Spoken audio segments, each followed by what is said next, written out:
In this second video for the Protagoras, we are considering the relevance of pleasure, things that both Socrates and Protagoras can agree on include the fact that the knowledge itself is powerful. One who has wisdom and has knowledge has something that is valuable and powerful. But they also agree that pleasure is a good. And so they both agree that if pleasure is good, we have this question that arises because sometimes people say that they do what is wrong because they are overcome by the passion. So this is kind of a puzzle. Why could that be if pleasure is good? So, for example, somebody has a second piece of chocolate cake, or somebody who's trying to quit smoking has another cigarette, or whatever it might be. They say that my desire for that, which was wrong, caused me to do something that I know is wrong. How can we explain that? And what Socrates comes up with, the idea is that people choose bad things, not because they are unpleasant immediately, of course, but they choose them because of the immediate pleasure. So again, they are making the judgment that that thing is good because of the pleasure. So it is consistent with the idea that pleasure is a good. The problem is, however, some things that we do are immediately pleasurable, but bad because of consequences later. And so we don't see the big picture and the consequences when it's before us. And that's what we're going to be talking about here, the idea of appearance versus reality. Nearness distorts the vision. So Plato talks about how when something is closer, it appears larger than when far away. And when something is near and making sound, it is louder when it is close up than when it is far away. So being near to something distorts your perspective of it. So in the same way, some things appear to be better, more pleasurable when present in time in front of you rather than later. And that explains, Socrates claims, why it is that we can decide to do something, we judge it to be for our best interest because of the pleasure.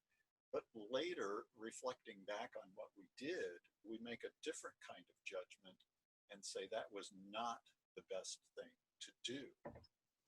And the solution here is measurement. So just like with, if you could hold your thumb up close to your eye, it can block out objects that are very large behind it, even buildings, if in the right perspective. But if you could measure things appropriately, right, you could measure your thumb and see that it's an inch or less in width, and you could measure the building and see how many feet wide it is, then you can have that proper assessment of the size of things. So the solution here is measurement. Measuring requires, or we might say is, knowledge. So the idea is just like you could measure a thumb and compare it to the building, even if the thumb is up close and blocking the building, you could make the assessment clearly, which is of course obvious to us. The thumb is of lesser width than the building. But in the same way, what we need to do with pleasures is measure them appropriately. And the problem with acrasia, that is this idea of weakness of the will, of doing something that you know is wrong, is not the passions. You're not overcome by passions, says Socrates, but ignorance is the problem. It's poor measuring. So when the second piece of cake is right in front of you, you don't have the proper perspective of how it will affect you. You judge the pleasure of the cake immediately to be greater than its effect on you later. Whereas later, when you have the better perspective, you could see that that wasn't a good idea. Again, whatever it is you might want to fit in there, a cigarette or some other activity. And the idea is if we could have the proper measurement, that is, have the proper knowledge, or better, wisdom, then we could appropriately avoid such issues. And the confident person and the cowardly person both approach what they are confident about. So keep in mind the context here is a discussion of courage and whether or not it's the same thing as wisdom. Protagoras saying it is not, Socrates making the argument now that it is. And both of them are similar in that they approach what they are confident about. So that's the same. The problem is the courageous are the ones who are confident about what they should be confident about. So the well-trained person for battle can be confident and courageous, understanding that the danger is there, aware that there are things to fear, but still act according to their training. For example, the person who in battle who's poorly trained and decides to go challenge 5 people at once is confident, but not having the right wisdom about it, not having the proper measurement of the situation.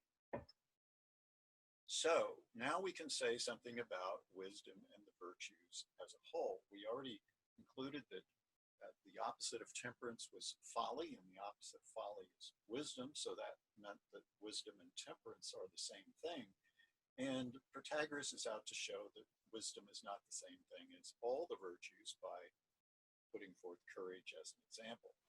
But now Socrates has the argument that concludes that the ones who are courageous are the ones who have wisdom about what to fear and about what to have confidence toward. So in other words, the opposite of courage is ignorance about what to fear and what not to fear. And so we have the same kind of argument. If the opposite of courage is ignorance and the opposite of ignorance is wisdom, we have the similar kind of reason now so that we conclude that wisdom is courage. In other words, courage is wisdom. In fact, now it seemed like that was the most likely candidate for a virtue not being wisdom. And it seems that all of the virtues are, or at least have an essential component of, wisdom or knowledge. And so now we could see that if they weren't, if it wasn't knowledge, if that wasn't the issue, they wouldn't be teachable. Now we have a kind of an odd situation. There is aporia and confusion, because at this point, Socrates has argued for the claim that Protagoras should have been endorsing, because Protagoras is the one who said that virtues could be taught, and Socrates is the one who questioned whether they could be taught. But now, if virtue is wisdom or a kind of knowledge, then it seems pretty clear that it's something that could be taught. And so maybe we're at a point where we need a more extensive discussion of what virtue is. And we're going to begin with the virtue of justice. And that is the theme for the Republic. And that is our next task, to investigate the nature of justice in the Republic.